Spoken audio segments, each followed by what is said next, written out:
Nevoja për një shtrat më shumë në shtëpitë e pleqshve paraqitet në të gjithë territorin e Maqedonisë. Kërkesa për t'u strehuar në shtëpitë e pleqshve ka jo vetëm nga ana e maqedonasve, por edhe nga shqiptarët. Sociologët thonë se fenomeni i shtëpisë së pleqshve është një dukuri e botës bashkëkohore, e cila vjen si rezultat i zhvillimit dinamik të shoqërisë si në aspektin ekonomik, politik, social dhe kulturor.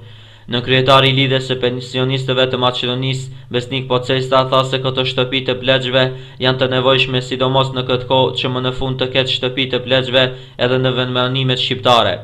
Sipas tij, me që tash ka migrim të rinjeve në familje, është më së e qartë se pleqsht ngelin të vetmuar, me çka detyrimisht paraqitet nevoja të strehohen nëpër këto shtëpi. Interesim për këtë shtëpi ka dhe lidhja e pensionistëve të Maqedonisë, e cila ka bërë përpjekje dhe bën të pamundurën që të ketë shtëpi të pensionistëve edhe në vendbanime shqiptare. Tani më duket se në Ohër do të bëhet një shtëpi e pleqshve ku do të përfshihen edhe pensionistë të qyteteve si Dibra, Struga, Kërçova, Ohri, me qenë se ne nuk kemi asnjë lloj shtëpi pensionistësh, deklaroi në kryetari i lidhjes së pensionistëve Besnik Pocesta. Ai thotë se LPM-ja në çdo takim që ka pasur me autoritetet shtetërore, gjithnjë e ka shtruar si problem nevojën e shtëpive të pensionistëve që pleqtë mund të qëndrojnë jo vetëm për rekreacion, por edhe për qëndrim më të gjatë.